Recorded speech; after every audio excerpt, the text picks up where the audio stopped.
সিরিয়ার ভবিষ্যৎ এক কঠিন রোডম্যাপে পরিণত হয়েছে।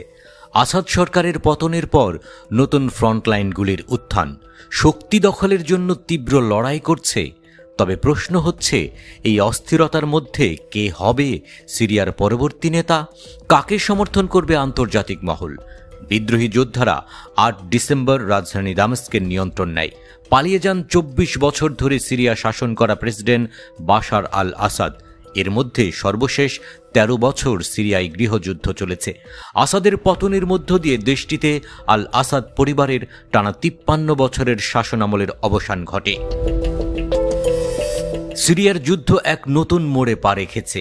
একচেটিয়া ক্ষমতার জন্য লড়াই চলছে হায়াত তাহরির আল শাম HTS, Syrian Democratic forces SDF এবং তুরস্ক সমর্থিত গ্রুপগুলির মধ্যে। এই পরিস্থিতিতে সিরিয়ার ভবিষ্যৎ কি হবে? তাদের মধ্যে থেকে কি উদ্ভূত হবে নতুন কোনো একক শক্তি, অথবা সিরিয়া কি পরিণত হবে আরও বৃহত্তর অস্থিরতার কেন্দ্র হিসেবে? আসাদ সরকারের পতনের পর সিরিয়া নতুন এক মোড়ে। সশস্ত্র গোষ্ঠীসমূহের ক্ষমতা দখল নিয়ে লড়াই এখন তীব্র হয়ে উঠেছে।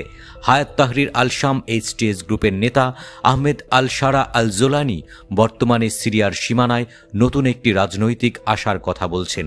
তবে অনেকেই উদ্বেগ প্রকাশ করছেন, এই গোষ্ঠী কিভাবে সামগ্রিক সিরিয়ার জনগণের মতামতকে প্রতিনিধিত্ব করবে। সিরিয়ার উত্তরের শহর কোবানি এবং ভবিষ্যৎ নিয়ে উদ্বেগ বাড়ছে। এসডিএফ এবং তুরস্কের সমর্থিত সিরিয়ান ন্যাশনাল আর্মির মধ্যে এই শহরের নিয়ন্ত্রণ নিয়ে লড়াই বাড়তে পারে। উত্তেজনার মূল কারণ, এটি একটি ঐতিহাসিক যুদ্ধক্ষেত্র। এখানে আইএসের অগ্রগতি রোধ করা হয়েছিল। এসডিএফের প্রেসিডেন্সি উপদেষ্টা রিয়াদ দারার নিউজউইকে বলেছেন, এই অঞ্চলে শীঘ্রই নতুন লড়াই শুরু হবে, কিন্তু শেষ কোথায় হবে তা বলা মুশকিল। এর মানে কি সিরিয়ার বিভক্তি এভাবেই চলতে থাকবে?